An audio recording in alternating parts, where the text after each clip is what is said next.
아멘. 오늘날 일본 동경에 가면 이 도쿄 제국 호텔이 있습니다. 이 호텔은 미국인 설계사였던 프랭크 로이드 라이트가 직접 설계했고 또 직접 건축한 건물입니다.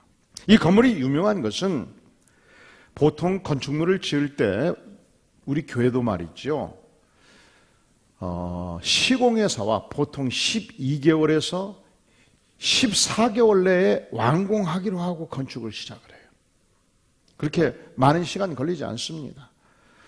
근데 이 호텔은 지하를 파고서 기초공사만 24개월 했던 건물입니다. 1890년도 준공을 한 뒤 52년 후 1942년도 유명한 동경 대지진 사건이 있었습니다. 동경 시내의 거의 모든 큰 건물들은 무너졌고 금이 갔고 파괴되었습니다. 유일하게 한 건물, 이 도쿄 임페리얼 호텔, 이 건물만 전혀 손상이 없었습니다. 여러분, 인생이요, 어찌 건물만 기초가 중요하겠습니까? 인생이요, 언제든지 기초가 중요해요. 뭐가 중요하다고요? 기초. 그래서 우리 자녀들이 10대, 20대 때 인생의 기초를 잘 건설해야 40대, 50대 그 열매를 거두지 않겠습니까? 이것은 신앙도 마찬가지입니다. 우리가 신앙의 기초를 어떻게 수립하느냐에 따라서 하나님께 인정받는 신앙인의 삶을 살 수 있고 살 수 없고를 결정하는 것입니다. 이스라엘 백성들은 당시 집을 지을 때 반석 위에 많이 지었습니다. 울퉁불퉁한 바위를 깎아서 그 위에 집을 지으면 견고한 집이 되었습니다. 문제는 이 바위를 깎아내기가 얼마나 힘듭니까? 이 이스라엘 땅 자체가 반석이 많은 지역이었습니다. 그래서 강우량이 연간 400mm밖에 되지 않는 지역이기 때문에 우리는 연간 강우량이 1,500에서 2,000이에요. 여름에 비가 엄청 많이 오는 나라입니다. 이것은 비가 별로 없어요. 그래서 보통 대부분의 강이 요단강을 빼놓고는 비가 오는 우기에 강이 형성이 되고 비가 그치고 한 닷새 지나면 그냥 강바닥을 드러내버립니다. 이런 지역에 강을 와디라고 표현을 했습니다. 그래서 돈이 없고 집이 필요하고 그러면은 바위를 깎아낼 수가 없으니까 바위와 바위 사이의 평지, 이 모래와 흙으로 되어 있는 이 평지 위에 나무로 집을 지었습니다. 3년, 5년, 10년 신나게 재미있게 살았습니다. 가건물 형태에 살았습니다. 그런데 어쩌다 한번 폭풍이 몰아닥치면, 홍수가 치면 이 모래가 다 쓸려나가고 흙이 쓸려나가고 집체 전체가 쓸려나가지 않겠습니까? 이런 집을 모래 위에 지은 집이라 표현하고 있습니다. 자, 우리 다 함께 25절에서 27절 한번 같이 읽어보겠어요? 시작. 비가 내리고 창수가 나고 바람이 불어 그 집에 부딪히되 무너지지 아니하나니 이는 반석 위에 놓은 까닭이요 나의 말을 듣고 행하지 않는 자는 그 집을 모래 위에 지은 어리석은 사람 같으리니 비가 내리고 창수가 나고 바람이 불어 그 집에 부딪힘에 무너져 그 무너짐이 심하니라. 자, 그렇다면 여러분은 어떤 인생 되기를 원합니까? 모래 위에 지은 집 같은 인생 되기를 원하나요? 반석 위에 지은 집 같은 인생이 되기를 원하십니까? 그러면 우리가 반석 위에 지은 집의 인생이 되기 위해서는 과연 무엇이 필요할까요? 과연 어떤 인생을 우리가 살아야 될까요? 26절의 말씀에서는 나의 이 말을 듣고 행하지 아니하는 자가 모래 위에 지은 인생이고 어리석은 인생이고 이 예수님의 말씀을 듣고 행하는 자가 반석 위에 지은 인생이다 말씀을 해요. 우리가 좋은 말씀 듣기만 즐겨하고 실천하지 않는다면 그 인생은 어디에 지은 인생? 모래 위에 하나님의 말씀을 듣고 가슴에 아래 새겨서 온전히 실천하는 인생, 이 인생이 반석 위에 지은 인생, 그렇게 말씀을 합니다. 이 산상수훈에서 우리가 걸어가는 삶의 여정은 어떤 길인가 분명하게 밝혀줍니다. 13절에 보면 좁은 문으로 들어가라. 멸망으로 인도하는 문은 크고 그 길이 넓어 그리로 들어가는 자가 많고 생명으로 인도하는 문은 어떻다고요? 좁고 길은 어때요? 찾는 자가 조금이라 그렇게 말씀하고 있습니다. 우리가 처음 예수를 믿을 때 구원의 감격이 있죠. 우리가 복음 감격반, 신앙 성장반, 이 성경 공부를 하다 보면 너무 은혜가 되지요. 그래서 가끔 그런 분들이 있어요. 목사님이 신앙생활이 이렇게 기쁘고 행복한 줄을 몰랐어요. 예수 믿는 것이 너무너무 좋아요. 왜 이것을 친즉 하나님이 나한테 안 가르쳐 주셨을까요? 그런데 여러분, 이 감격의 첫사랑이 전부가 아니에요. 신앙은. 우리가 자녀들이 어린 시절 5살, 7살 되었을 때 얘야 오늘 우리 다 함께 소풍 가자. 들로 산으로 가자. 그러면 막 김밥도 말고 막 같이 울고 아빠 너무 좋아 해서 막 앞장서 가지고 가지요. 진달래 보면 철쭉 보면 막 너무너무 즐거워하고 그렇게 등산을 시작해서 3시간을 계속 가면 어떻게 될까요? 어떻게 될까요? 아빠 못 가겠어 업어주라. 주저앉고 뒤돌아서고 가자고 난리를 쳐요. 여러분 이것이 신앙생활이에요. 우리 인간은 부패한 본성을 가지고 있기 때문에 옛 습관이 있기 때문에 넓은 길을 택하기를 원해요. 좋은 길을 택하기를 원해요. 안일한 길을 가기를 원해요. 편한 길을 가기를 원해요. 그래서 우리 주님께서 믿는 백성들에게 말씀하시기를 아무든지 나를 따라오거든 자기를 부인하고 자기 십자가를 지고 나를 쫓을 것이니라 말씀을 하신 것입니다. 여러분은 예수님을 믿으시나요? 예수님이 여러분 인생의 구세주신가요? 예수님을 통해서 인생의 모든 죄사함을 받고 예수님을 인생의 주인으로 모셨습니까? 자, 그래서 우리가 예수님의 제자가 되고 예수님을 따라갑니다. 예수님이 내 인생의 스승이 되었습니다. 그러면 여기서 끝나지 않아요. 첫째로 자기를 부인하라는 거예요. 이 자기를 날마다 부인하는 삶은 넓은 길에서는 이루어지지 않아요. 좁은 길로 가는 겁니다. 그리고 내가 져야 될 십자가를 당당하게 지고 가야 된다는 거예요. 우리가 신앙생활을 바로 하는가? 내가 정말 주님을 따르는 하나님의 진정한 천국 백성인가? 를 확인하는 중요한 테스트가 있는데 그것은 나의 십자가를 지고 구체적으로 자기 희생을 감당하는 삶을 사느냐. 이것이 제자의 길이라는 말씀이죠. 이 설교의 타이틀을 정할 때 진정한 그리스도의 제자는 이 산상수훈의 결론에서 보여주기를 분명하게 주의 말씀을 100% 순종하는 자기 희생이 있어야 된다. 자기 희생 하면 설교를 선택을 해요. 성도들이 아이고 오늘은 적당히 듣자. 그래서 어떻게 이 어려운 말씀을 듣고 싶게 설교 제목을 정할 것이냐 기도를 했더니 누구나 우리가 천국 백성의 축복을 누리기를 원하잖아요. 그래서 천국 백성이라 하고서 퀘스천을 딱 박아놨는데 그렇게 넣어놨는데 그대로 됐나 모르겠다.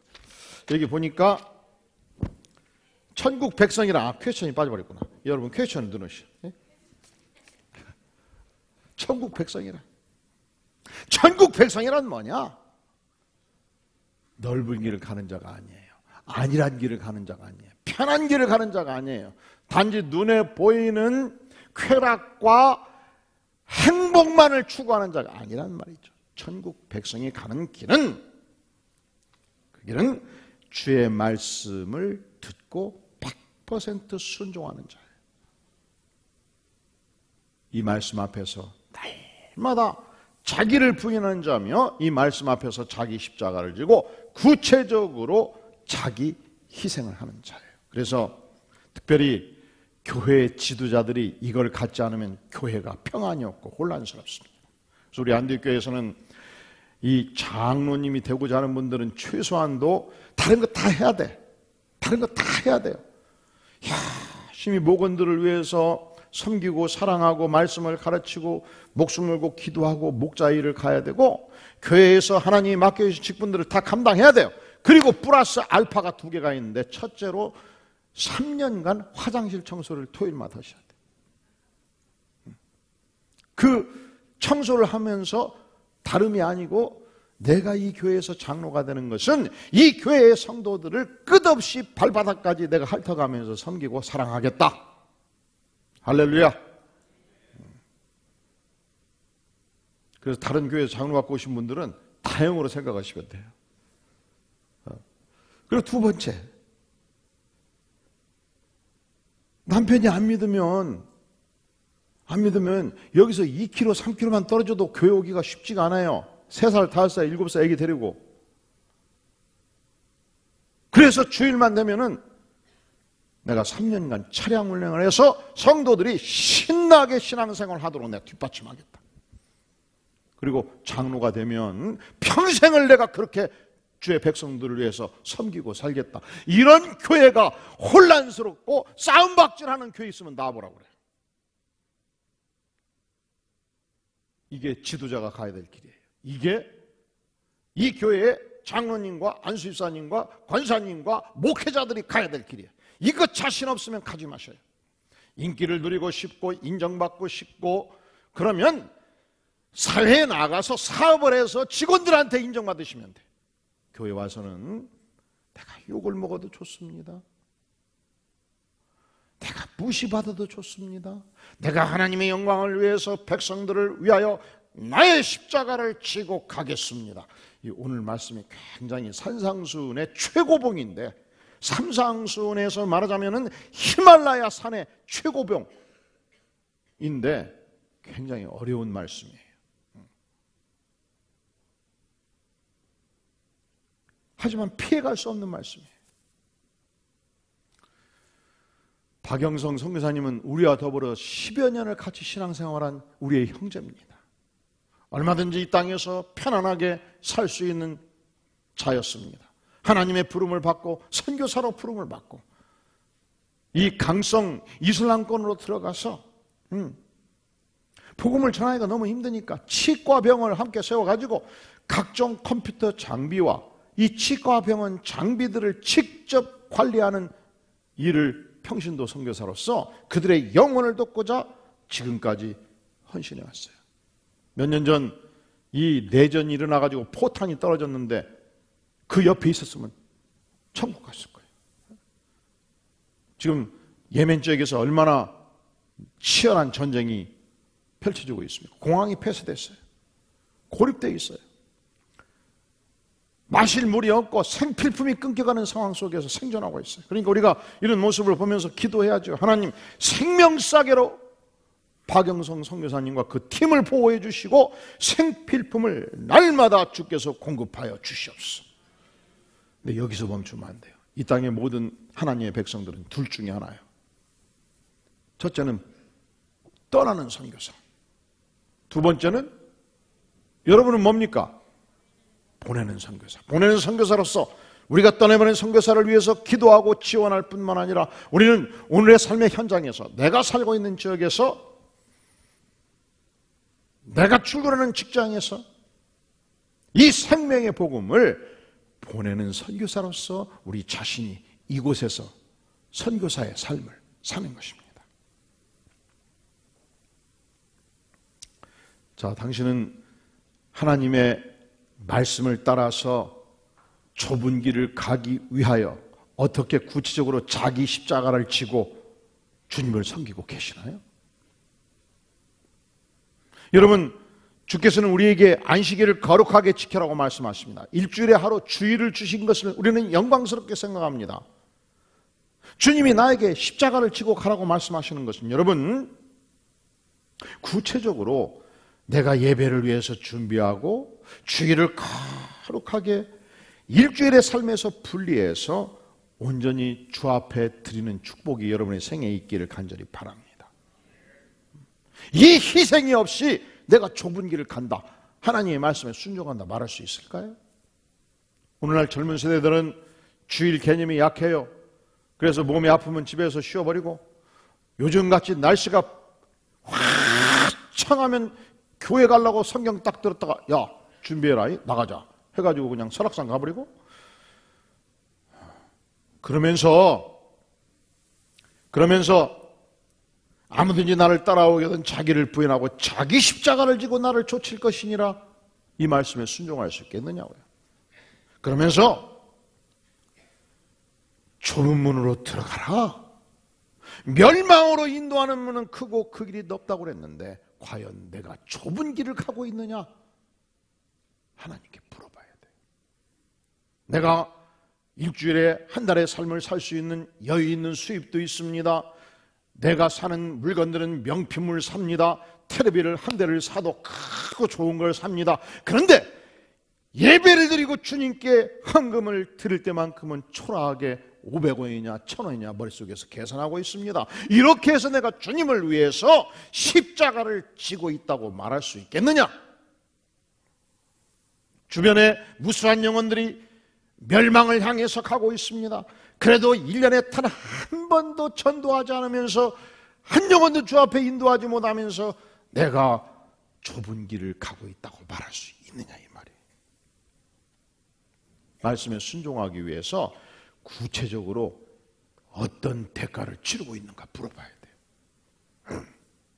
그러니까 날마다 자기 부인을 하고 날마다 자기 희생을 하지 않는 인생은 바위 위에 건설된 인생이 아니죠. 그 인생은 어디에 건설된 인생이에요? 모래 위에 건설된 인생입니다. 우리가 반석 위에 건설되면 우리 인생이 아름다운 열매를 반드시 맺게 되어 있습니다. 산상수 마태복음 7장 16절에서 그들의 열매로 그들을 알지니 말씀을 했습니다. 가시나무에서는 반드시 가시나무의 열매를, 엉겅퀴에서는 반드시 엉겅퀴의 열매를, 포도나무에서는 어떤 열매를? 포도나무 열매를. 무화과나무에서는 어떤 열매를? 무화과나무의 열매를 반드시 맺게 되어 있습니다. 근데 만약에 내 인생에서 나쁜 열매가 맺히게 될 때, 엉겅퀴 열매가 맺히고 가시나무 열매가 맺히게 될 때, 똘감나무 열매가 맺히게 될 때 그 인생은 어떻게 될 것이냐? 우리 19절 한번 같이 읽어볼까요? 시작.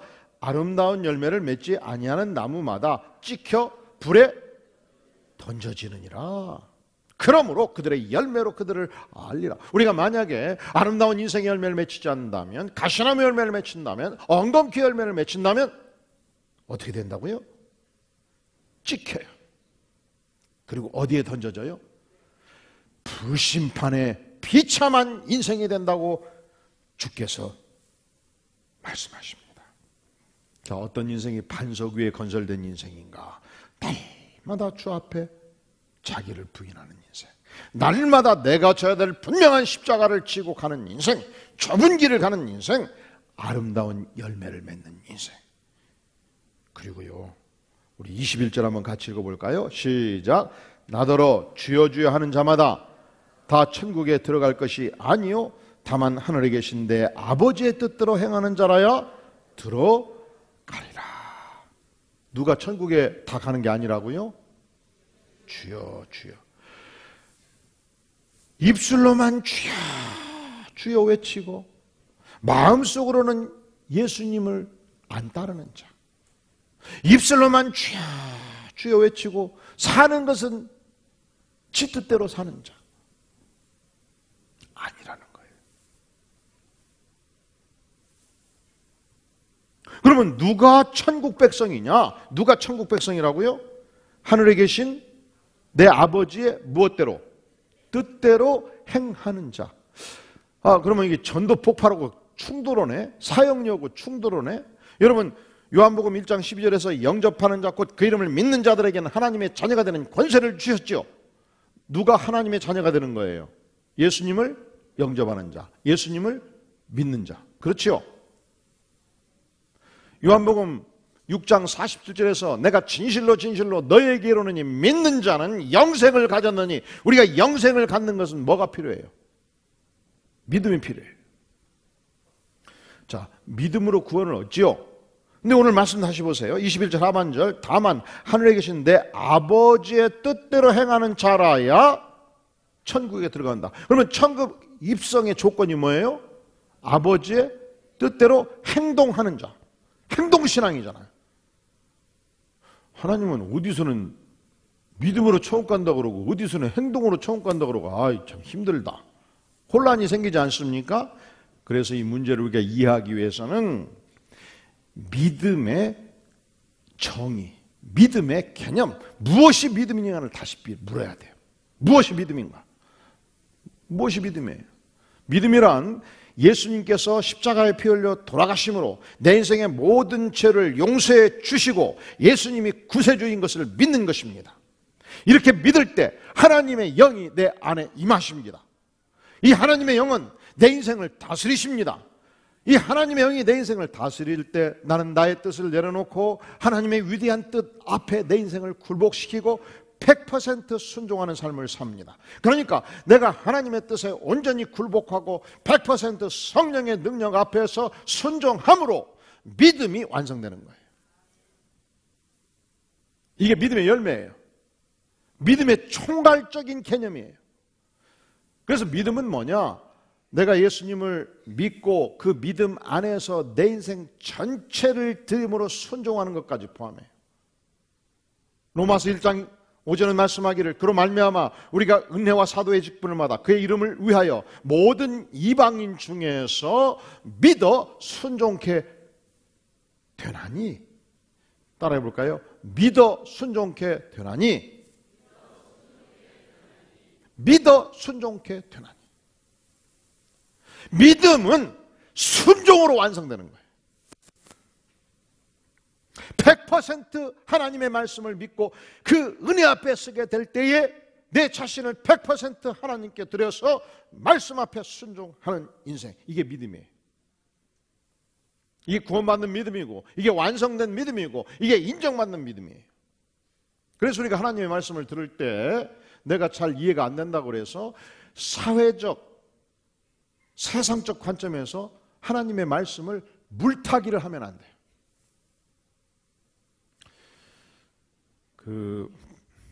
무엇이냐, 매실, 원액 있잖아요.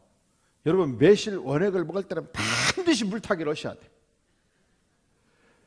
매실, 원액을 그냥 들이켜버리면 위장이 타버릴 수 있잖아요. 그래서 매실, 원액을 한 숟갈 넣고 물을 여기까지 넣어가지고 저어서 마시는 것을 이걸 물타기라고 그러지요. 그런데 절대로 물타기를 해서는 안 되는 분야가 있어요. 그게 뭐예요? 성경 말씀. 자, 우리가 팔복을 배울 때 온유한 자는 복이 있나니 저희가 땅을 기업으로 얻을 것이며 말씀하셨습니다. 그러면 주야, 제가 온유하기를 원합니다. 기도하세요. 근데 꼭 들으면서 그렇게 생각하는 분들이 있더라고요. 세상에서 온유하면 망하거든. 세상에서는 큰 소리 치고 관세가 있고 힘이 있어야 이기는 거예요. 그냥 교회 가면 목사들은 다 그렇게 얘기해. 또 그래야 또 먹고 살겠지. 근데 하나님이 귀를 왜 귓구멍을 2개 내껐어? 듣고 골라서 듣고 선택적 경청해서 마음에 안 들면 한쪽 귀로 빼는 거야. 흘려보내는 거야. 그냥 그거 목사가 하는 얘기 다 따라갈 수 있나? 성경에 써진 대로 어떻게 다 사는 인생이 있겠어? 그냥 적당히 그냥 듣고 그냥 고개나 끄덕끄덕하고 교회 문 밖에 딱 나가면 세상의 원리에서 내가 살아남아야 되니까 강자로 사는 거예요. 그렇게 살아. 나도 그렇게 사니까. 김집사 그렇게 살아. 이걸 뭐라고 그래요? 이걸 뭐라고 그래요? 물타기. 물타기. 산상수훈은 원수를 사랑하라 말씀을 해요. 그러면 들으면서 고개를 딱 듭니다. 아이고, 저건 또 기독교 이상론이다. 어떻게 원수를 사랑할 수? 아니, 난 말이야, 회사에서 일을 할 때 지난 20년간 내 반대편에 선 놈들은 반드시 때가 되면 내가 다 손봐줬어. 그리고 내 말 듣고 나를 따르는 놈들은 내가 반드시 포상해서 그룹을 형성했고, 그래서 내가 승진했고, 그래서 회장님과 내가 일하면서 결론 딱 나면 내 뜻대로 가도록 하는 것이지, 반대편에 선 놈들을 내가 살려줘가지고 내가 되겠어. 그러니까 원수를 사랑하라, 기독교 이상론이고, 그래 원수 밥 한 번 사줄 수는 있지, 2번 더 사지 뭐. 근데 사랑하는 건 아니야. 그거 어떻게 그대로 사나? 김 집사 그냥 듣고 잊어버려. 그리고 교회에서는 그냥 그런 척 하는 거고, 세상 나가서 밟을 놈들 확실하게 밟고 살릴 놈들 내가 살려주고, 그래야 내가 힘있게 살 거 아니야. 이걸 뭐라고요? 이걸 뭐라고요? 물타기. 물론 이럴 수 있어요. 이건 하나님이 봐주셔요. 하나님, 원수를 사랑하니 제가 사랑하도록 노력을 해보겠습니다. 근데 그 자식만 생각하면 소화가 안 되고 죽겠어요. 주님, 힘들어요. 주님, 잘 안 되네요. 그러니 성령의 은혜를 주셔야 내가 하지 그냥은 못 얻었습니다. 하나님, 나를 푸시하게 해주세요. 이건 물타기가 아니에요. 이것은 이 말씀을 인정하고 따라가고 싶지만 내가 연약해서 못한다고 하나님께 고백하는 거거든요.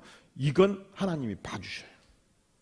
그리고 기도를 계속하면 언젠가 하나님께서 내 영혼에 성령의 충만한 은혜를 주시면 나도 모르게 원수가 녹아지고 사랑이 나와버려.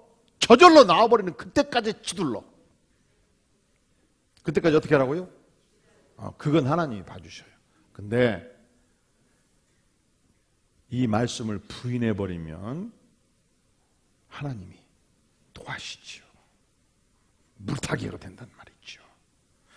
산상수훈에서 우리 주님께서는 보물을 어디에 쌓아두라고 말씀했습니까? 어디에? 하늘에.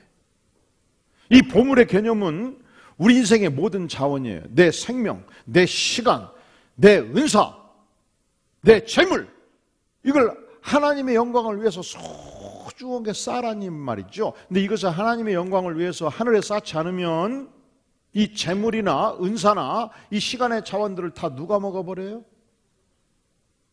동록이 먹어요. 도둑이 가져가요. 그리고 생각해보니까 그 말이 또 대체나 좀 맞는 경우가 되네. 예. 제가 과거에 신혼 초에 와이셔츠 한 벌 입던 시절이에요. 그러니까 저녁에 집에 들어오면 제 아내가 와이셔츠를 받아가지고 빨아요. 11시에. 그래서 선풍기에 말려. 그래서 아침 6시에 나갈 때 깨끗하게 데려갖고 입혀줘요. 몇 벌이에요 그러면? 한 벌.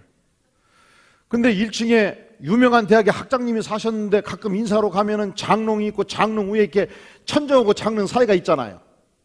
여기에 와이셔츠가 꽉 차 있었어. 아마 졸업식 때나 이렇게 제자들이 찾아오면 그때는 와이셔츠 한 벌 선물이 대단했어요. 꽉 차 있었어. 근데 어느 날 그분이 이사 가게 되었는데 그 와이셔츠가 다 쓰레기장에 이렇게 쌓여 있는 거예요. 그래서 드디어 내가 우리 아내를 편안하게 해줄 수 있겠다. 가가지고 30개, 40여 개를 다 뜯어봤어요. 그랬더니 어떤 것은 가슴에 좀이 먹어갖고 구멍이 나버렸고, 그 자꾸 찾아가지고 이 와이셔츠 중에서 허리 밑으로 내려가는 부분이 있잖아. 위에는 깨끗하고 그 밑에 내려가는 부분이 제가를 찾았는데 단 하나도 없어요. 가지고 못 건졌어요. 그러니까 우리가 지상에서 너무 쌓아두면 좀이 먹고 동록이 먹는 게 확실하지요. 그렇지요. 그러면 하나님 말씀 옳습니다. 내가 천상의 보화를 쌓겠습니다. 할렐루야. 이렇게 생각을 해야 될 것인데 그 말이 대처나 맞긴 맞다. 하지만 내가 세상을 살아보니까 하늘에 쌓아놔봤자 눈에 보이지도 않고 지상에 쌓아놔야 사람들 앞에서 떵떵거리고 살 거 아니냐? 그러니 하나님 말씀은 말씀이고 하여간 목숨 걸고 돈은 지상에 쌓아놔야 돼. 이걸 뭐라고 그래요? 불타기. 이걸 뭐라고 그래요? 하나님의 말씀은 정직하게 듣고 순종하는 백성이 되기를 주의 이름으로 축원합니다. 이것이 행동하는 믿음이에요. 말씀에 순종하는 믿음이고, 야고보서 1장 14절은 말씀하기를 만일 사람이 믿음이 있노라 하고 행함이 없으면 그 믿음이 능히 자기를 구원할 수 있겠느냐. 행동하는 믿음이 완성된 믿음이라 이 말씀이죠. 믿음이 그의 행함과 함께 일하고 행함으로 믿음이 온전케 되었느니라. 믿음의 완성은 행동으로 완성된다 이 말이죠. 영혼 없는 몸이 죽은 것 같이 행함이 없는 믿음은 죽은 것이니라. 행동으로 뒷받침되지 않는 믿음은 어떤 믿음이라고요? 죽은 믿음이라. 산 믿음이 아니란 말이죠. 오늘날 한반도에서 가장 복음화율이 높은 지역이 군산, 김제, 익산 지역이에요. 이 군산에 그런 말이 있어요. 군산 가서 음식 먹으러 갈 때 그냥 가지 말고 주방에 갖고 아이고 집사님들 수고 많으시면 다 쳐다본대요. 나 안디옥교회 김 목사인데 아이고 고생들 많으세요 하고 딱 들어가면은 반찬이 3배로 나와버리고 최고급 음식으로 나와버린대요.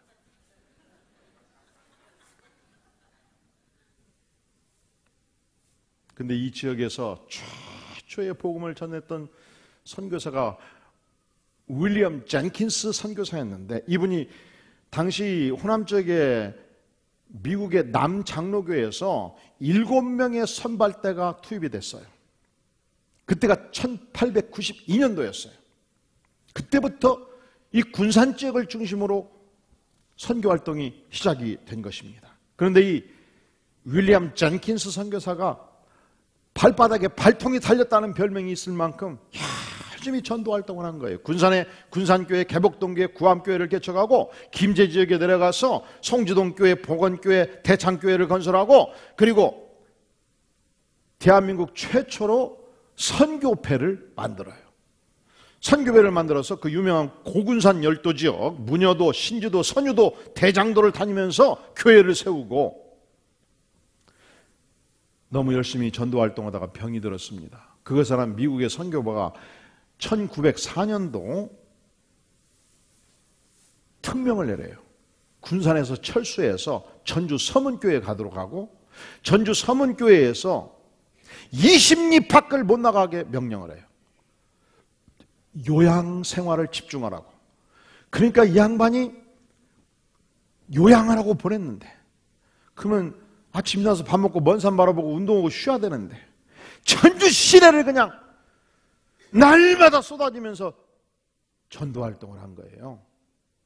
결국 이 당시 한반도에 전염병이 많았잖아요. 또 위생이 좋지 않았지 않습니까? 아들 셋이 1살 되기 전에 세상을 뜹니다. 몇 명이? 3명이. 그리고 1907년도 12년도 12월에 폐렴에 걸려서 1908년 1월 2일 날 세상을 뜨게 돼요. 그 나이가 43살이었습니다.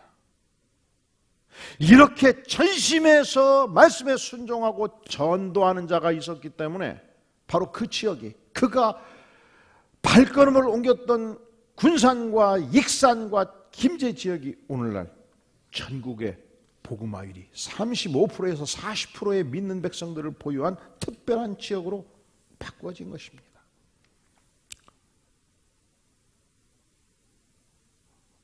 오늘날 우리가 이 시대 목회자들이 목회하는 이유는 이런 선배 선교사들과 선배 목사님들의 피땀 어린 헌신의 결과를, 그 열매를 맺고 있는 거예요.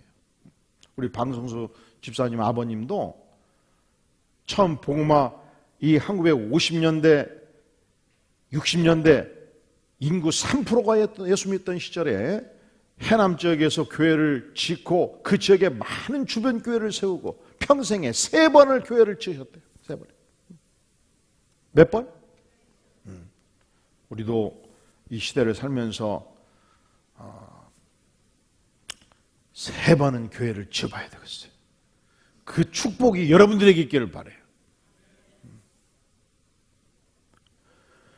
구체적으로 우리가 이 말씀을 들으면서 주님, 제가 어떻게 주의 말씀에 믿음 위에 건설될 뿐만 아니라 행동하는 신앙인으로 주의 말씀에 온전히 순종하는 백성이 될 수 있겠습니까? 이것이 오늘 이 말씀 앞에서 우리가 드리는 질문이에요. 그리고 제가 여러분들에게 묻습니다. 당신은 어떤 점에서 행동하는 믿음을 과연 가지셨습니까? 기도하겠습니다. 영광의 주님, 인생만사 기초가 중요한데 이 시간 저희가 가지고 있는 신앙의 기초가 하나님의 말씀에 기초하고 있는지, 주의 말씀 앞에 100% 순종하는 신앙인지 자신을 살펴볼 때 부끄럽고 연약한 존재인 것을 고백합니다. 주님, 우리를 불쌍히 여겨 주시옵소서. 그리고 주님, 이 산상수훈의 위대한 말씀 앞에 우리가 순종해서 하나님이 주시는 분복을 누리는 인생이 되게 하여 주시옵소서. 우리가 가는 곳곳마다 이 위대한 복음이 증거되게 도와주시옵소서. 이 생명의 복음 앞에 온전히 순종해서 아버지여, 가는 걸음걸음 주의 영광을 나타내게 도와주시고 주의 나라를 위해서 순종하고 꽃피우는 복된 인생 되게 도와주시고 강하고 담대하여 세상을 이기는 백성 되게 하여 주시옵소서. 예수님의 이름으로 간절히 기도하옵나이다. 아멘.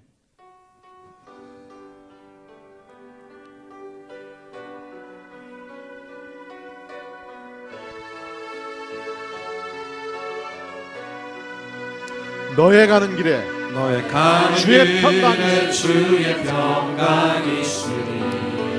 평강에와 함께 가시리. 너의 걸음걸음 주 인도하시니 너의 걸음걸음 주의 강한 주 손을 인도하시리. 주의 강한 손걸이 너의 가는 길에 주의 축복이 있으니 너의 가는 길에 주의 축복 영광의 주 함께 가시니 영광의 주 함께 가시니 내가 밟는 모든 땅 주님 탓이니 내가 밟는 모든 땅 주님 탓이니 너는 주의 길 예비해 너의 주의 예비해 주님 나라 위하여 길 떠나는 나의 형제여 나라 위하여 길 떠나는 나의 형제여 주께서 가라시니 주께서 가라시니 너는 가라 가라 주의 이름으로 꽃은 광야 위에 꽃은 피어나고 세상은 내 안에서 주님의 영광 보리라. 강하고 담대하라 세상에 계신 주들 함께 너와 동행하시며 내게 새 힘을 주시니 주 앞에 간절히 함께 기도하는 시간을 갖기를 원합니다. 우리가 산상수훈 이제 마지막을 향해서 갈 때 주님, 이 위대한 산상수훈의 진리를 따라서 내 인생을 건설하여 반석 위에 건설된 인생, 내 인생이요 우리의 가족들의 인생이 되게 도와주시옵소서.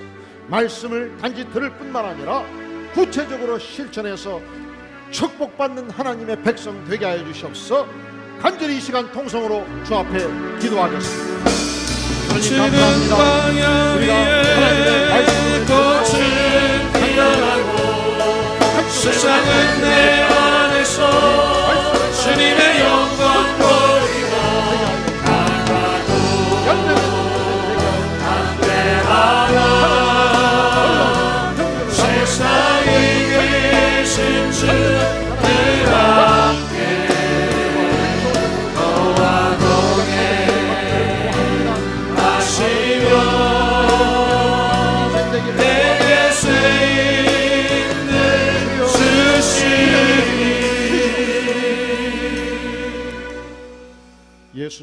이름으로 간절히 기도하옵나이다. 아멘. 아멘. 이 시간 다 함께 기립하셔서 주께 가오니 찬양하면서 헌물을 주 앞에 드립니다.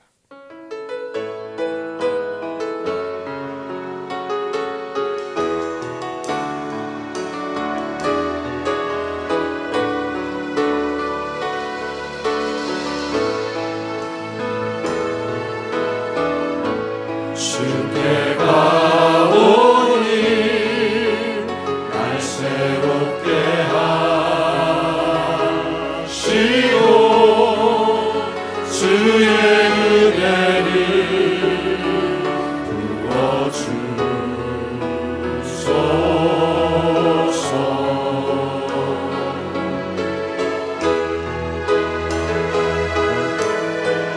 내 안에 발견한 나의 연약함 모두 벗어지리라. 주의 사랑으로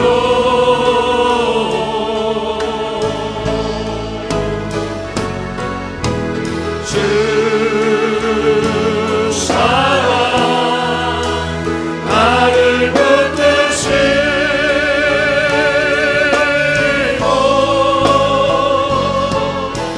주 곁에 날 이끄소서.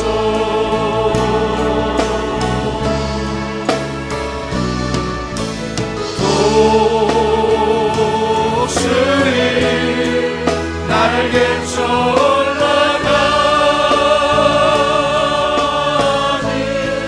나 주님과 함께 일어나거니 주의 사랑 안에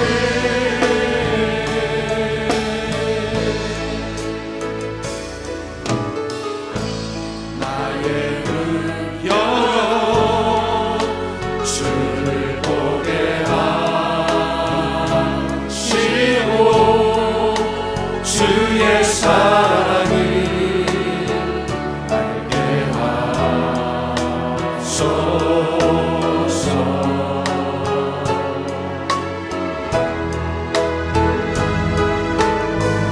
내일 나의 삶에 주 뜻 이루어지도록 새롭게 하소서. 주의 사랑으로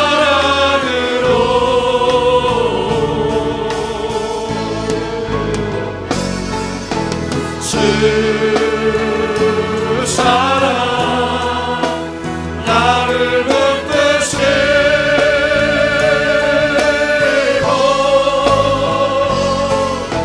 주 곁에 날 이끄소서.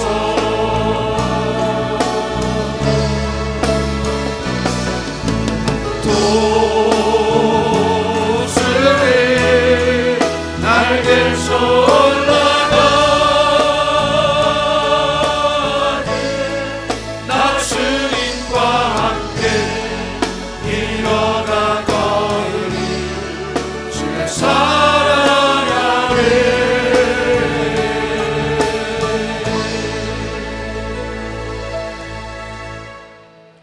주님 감사합니다.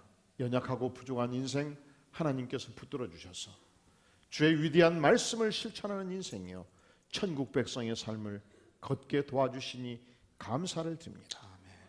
이 시간 주의 베푸신 은혜 앞에 부복하며 각종 예물로 나아가는 손길을 복되게 받으시며 이 산상수훈의 위대한 진리를 실천하는 아름다운 생애 살아가도록 하나님께서 인쳐주시옵소서. 아멘. 역사하여 주시옵소서. 아멘. 어느 곳을 가든지 진리가 함께하는 복된 생에 살기를 구하오니 도와주시옵소서. 아멘. 이제는 우리 주 예수 그리스도의 은혜와 하나님 아버지의 무한하신 사랑과 성령의 역사하심이 진실로 주께서 말씀하실 때마다 온전히 순종하여 하나님의 영광을 나타내며 하나님의 참된 백성의 삶을 살기를 소망하며 예배로 나아가는 주의 사랑하는 백성들 심령 후에 가정 후에 기업 후에 영원까지 함께 계실지어다. 아멘.